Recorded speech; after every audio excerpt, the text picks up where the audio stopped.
up? I got Naskin here with me. This ain't a diss song, but yeah, you know what it is. I'm a cheesehead, y'all niggas cheese whiz. Pittsburgh Steelers, that's nothing.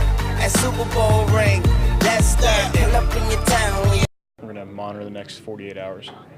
Yeah, See how it is, and then I mean, obviously we got a lot of time, so hopefully. What'd you do to your back? It's just not cooperating, so just being smart with it and taking care of it in the training room. Did it come out of the game feeling that way, or was that something that developed earlier this week in practice? I think earlier this week in practice. Okay. David, Brian always says when they're monitoring him that he needs that work to feel ready. I know you would prefer to have it, but is it something that you can get by without, or in your experience, is it a lot tougher when you don't get the work you feel like you need? I think Brian's being humble. I think he can get by without the work. It's more a matter of comfort. We're creatures of habit, so we enjoy going through the work week. Getting your sets, getting your fits, getting your angles, actually, running the game plan.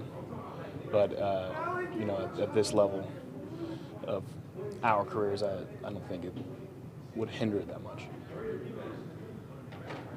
So you feel good about being able to be prepared yourself for this week? Yeah. Even as good as Well, I mean, you always, like, the number one thing you do no matter what, regardless of your injury, leading up into the week, or if you're not technically a starter, you always prepare like a starter. So, you sit in every meeting, you pay attention, you take the mental reps in practice as much as you can to simulate.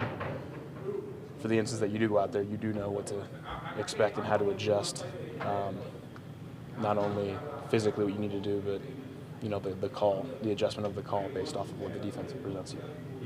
You don't get called for holding very often. Apparently not often enough for Everson Griffen. Mm-hmm. What was your back bothering you in Chicago on Thursday night at all, or how do you kind of look at the way that game went for you? It's an emphasis.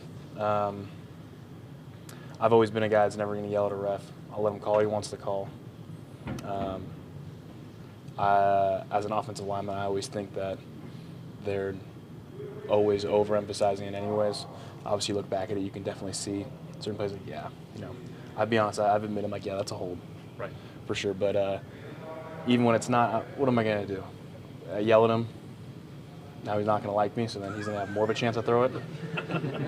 No, so I'm just I'll let him throw whatever call he wants to make. I'll kind of maybe gawk at it, but I always go on to the next play, stay true to what I know to do, and I think I'm pretty good at blocking, so of course I think defensive players would obviously like to say I'm holding them. So you don't ever go the other way? Those stripes make you look very thin or something like that? Or? I mean, you'd like to create some sort of relationship, but I just know being negative towards them, I don't think that's really ever going to make a call in your favor. That they are human at the end of the day, so I think if you are polite and like a policeman, if you respect them and are honest with them and communicate with them, I think in an instance of splitting hairs, I think they'll kind of benefit in your favor. You've spoken very highly of him over the years. So what do you think when he's critical of your play? I think it's fun. We've built an interesting relationship over the past years. I've got an immense amount of respect for him. I'm excited for the time that he eventually gets out of our division, if that'll ever happen. But it's always fun going against him because the one thing with our relationship, we both know that we both bring it 4 quarters, 60 minutes, and it's just a heavyweight bout. And it's funny. There's times we always lock eyes at a certain point in the beginning of the game, give each other a little head nod. It's like, okay, like when boxers get in the ring, like, all right, it's mano a mano, let's go, let's have some fun.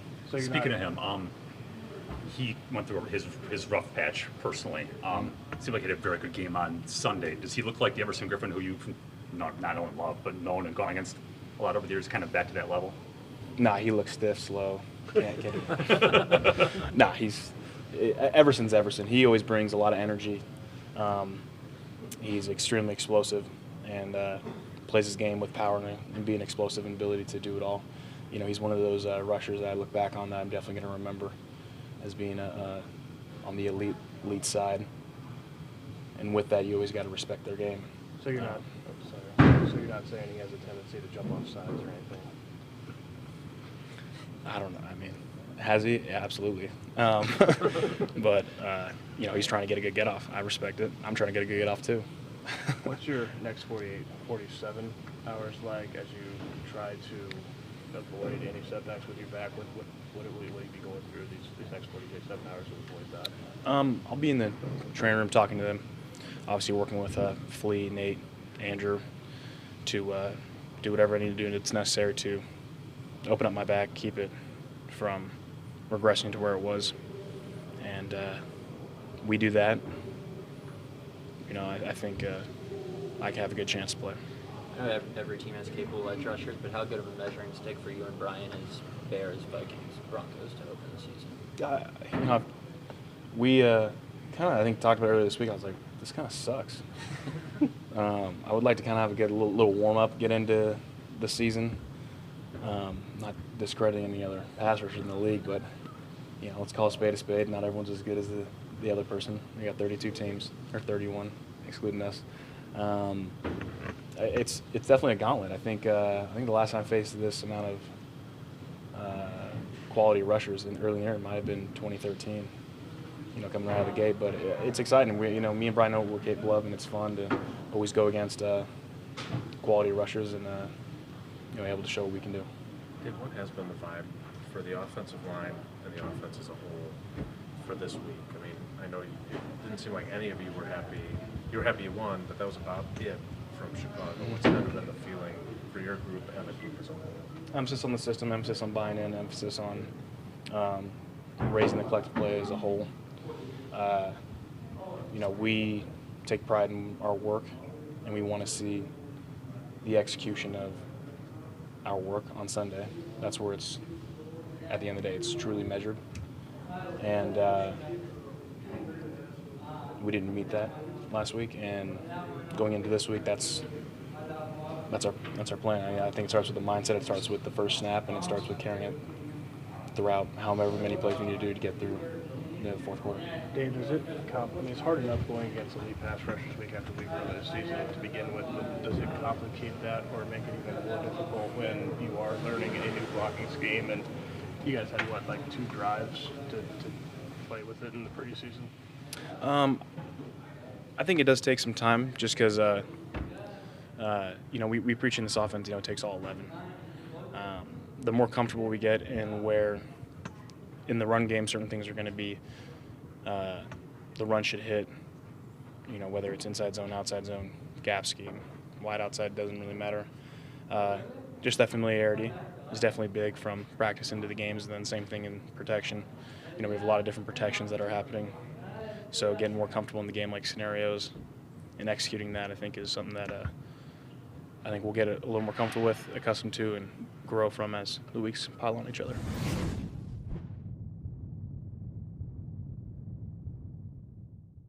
So, I just love my team.